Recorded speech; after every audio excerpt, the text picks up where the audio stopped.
Muy buenas tardes, queridos oyentes. Nos complace dar inicio a este proyecto en el que hemos trabajado por semanas. En la tarde de hoy les habla José de la Cruz y junto a mí se encuentran Josué Gutiérrez, Jennifer Bautista, María López y Elvis González. Sean bienvenidos a la primera entrega de Galipoteando, un programa en donde cada viernes nos reuniremos para analizar los mitos y leyendas de la cultura dominicana y su relación con la identidad nacional de nuestro país. Así es, José. Hoy tenemos un programa lleno de historias y aprendizajes para los oyentes. Hoy conoceremos algunos mitos y expresiones religiosas que nos rodean y crean ese ambiente mágico que caracteriza al dominicano. Y realmente aquí hay mitos y esas cosas. Conozco muchos cuentos mágicos de otros países, como la leyenda de La Llorona en México o el Chupacabras. Pero ¿aquí de verdad existen historias de terror? un mito o leyenda no necesariamente debe ser de terror. El dominicano posee una infinidad de creencias y supersticiones que se basan en mitos y leyendas que muchas veces son blancas. Por ejemplo, el cuento de la vieja Belén, que traerá los regalos que los Reyes Magos y Santa Claus no pudieron entregar. ¿Quieres decir que este misticismo dominicano no se basa solo en cuentos y monstruos? Realmente, la pregunta que deberíamos de hacernos es: ¿qué es el misticismo y las leyendas? Así sabríamos identificarlos con mayor facilidad. Cierto. Pues yo tengo la respuesta. Adelante. No ser útiles en todos y cada uno de los casos. El misticismo es el momento en que la persona combina lo mejor del mundo terrenal con el mundo etéreo. Aquello que no logramos comprender de manera racional y que nadie puede explicar a través de la ciencia. Tal como se dijo, el misticismo es algo muy particular de cada persona y de cada religión.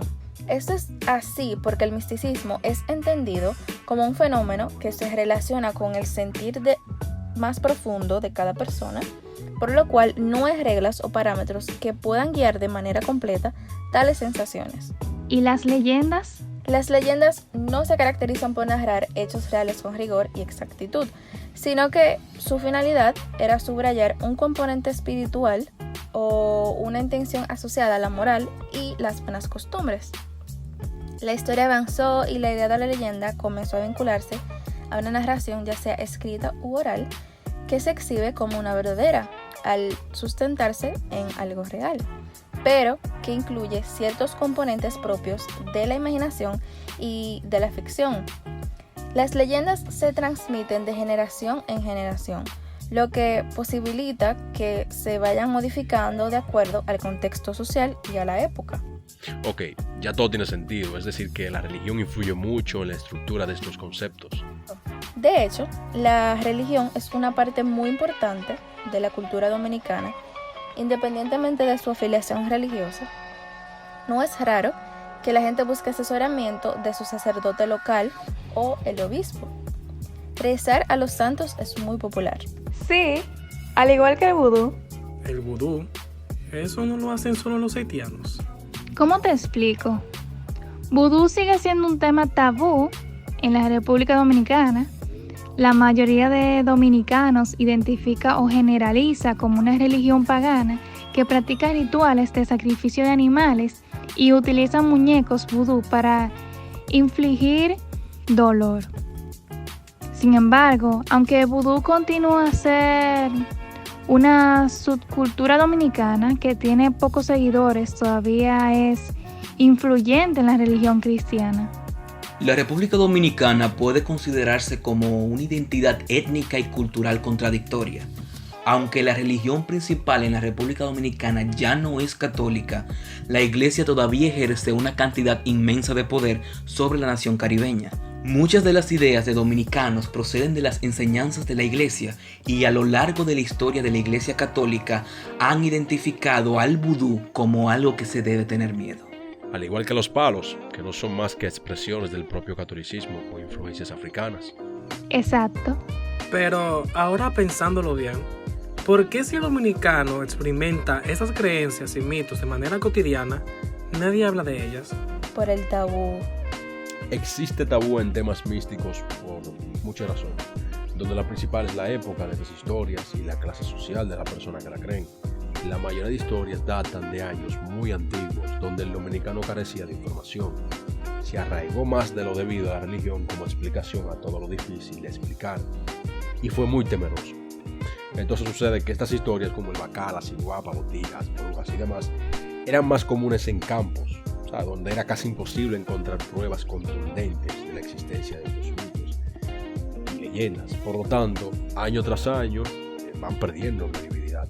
Y ahora que mencionas esos mitos dominicanos, ¿cuáles han escuchado?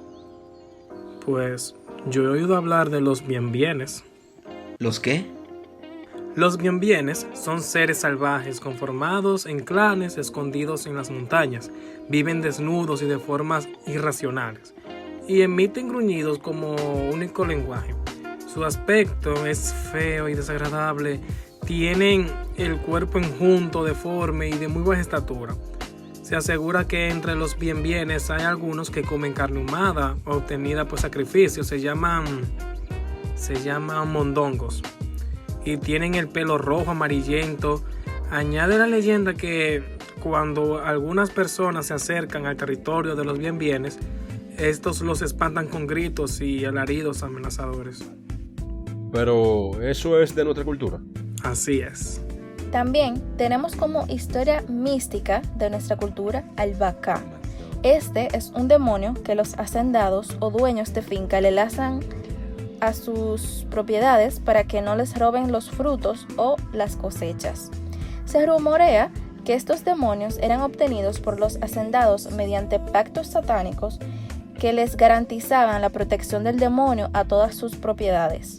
El Bacá era una criatura en forma que ahuyentaba a los ladrones de las propiedades mediante gritos, arañazos y en ocasiones hasta los asesinaban.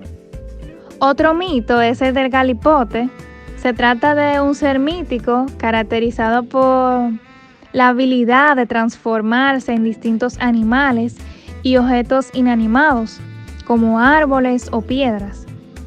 Además de gozar de una fuerza atroz e inmunidad contra las armas de fuego, se decía que solía alimentarse de la sangre de los niños inocentes que succionaba durante las noches, con la que obtenía la vida eterna. Además, según dicen, estos disfrutaban extraviando a los caminantes nocturnos y espantando a los desprevenidos. Y es una locura cómo nuestro país cuenta con tantas historias y leyendas que, aunque dan miedo, nos pone de una forma u otra a recordar a nuestros abuelos. Pero esto no queda aquí. Muchas personas le ha pasado que van a un velatorio de un familiar o una persona cercana y casi siempre hay alguien que ve, escucha o por un momento, en buen dominicano, el ser fallecido se monta en otro cuerpo. Realmente no me gustaría pasar por algo así, Dios me libre.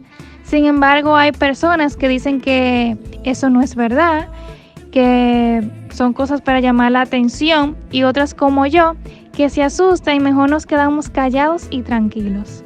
Me sorprende que todos conocemos estas historias, pero no las hemos vivido en persona.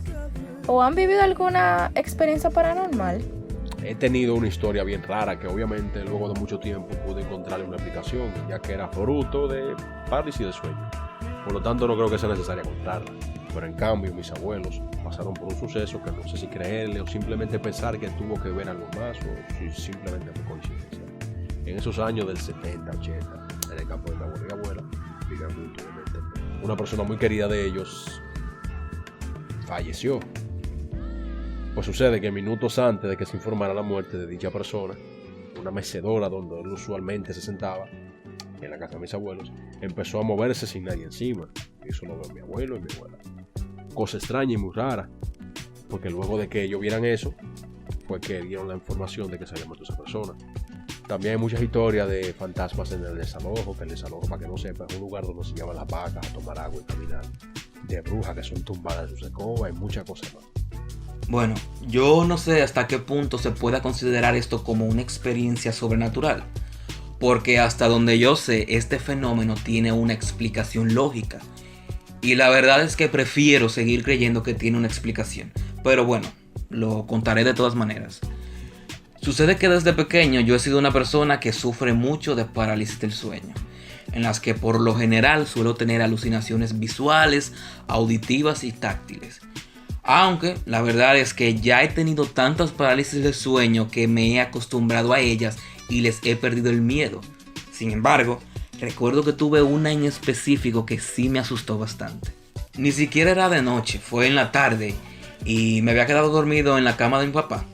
Y como yo ya estoy acostumbrado a las parálisis, sé cuándo estoy a punto de caer en una. Y hay veces en las que yo bruscamente me despierto para evitarlas, pero este no fue el caso. Cuando ya estaba dentro de la parálisis, abrí los ojos, algo que por lo general no hago para evitar ver cosas extrañas, y pude ver una figura oscura y traslúcida que estaba sentada encima de mí, viéndome con unos ojos de color amarillo. Me asusté mucho y yo sentí como que me faltaba el aire, así que cerré los ojos, intenté moverme y después de unos segundos salí de la parálisis. La única lección que aprendí es que no debo abrir los ojos durante una parálisis del sueño, y espero que esa figura haya sido solamente producto de mi imaginación. Bueno, sí, yo tuve una experiencia paranormal hace unos años cuando yo todavía dormía acompañada junto con una prima. Pues esta vez ella le tocó ir para el campo y quedarse allá, y yo me quedé sola y tenía que pues dormir sola. Y me acuerdo como ahora que al lado de mí había un oso de peluche azul. No me acuerdo por qué estaba ahí, pero sí. Y ese oso de un momento a otro comenzó a roncar. O sea, fue como que lo más raro que a mí me ha pasado en la vida.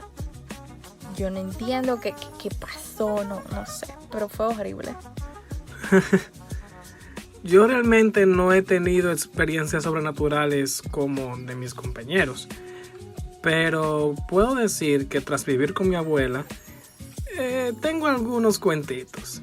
Ella presiente la muerte de sus seres queridos, se enferma gradualmente hasta el punto que no se puede levantar, y cuando la persona, que para ella es desconocida, muere, se recupera inmediatamente, y eso es siempre. Eso es como un don. Oh, una maldición. Chicos, ¿Sí? miren cuánto tiempo tenemos. Wow, tantas cosas que nos faltan por hablar. Cierto. Mejor lo hablamos para las próximas entregas de Galipoteando. Bien, con todo esto dicho, les recordamos a nuestros oyentes que nos volveremos a encontrar el próximo viernes. Así que esperamos que descansen y que tengan un feliz resto del día. Mis compañeros y yo nos despedimos. Esto fue Galipoteando.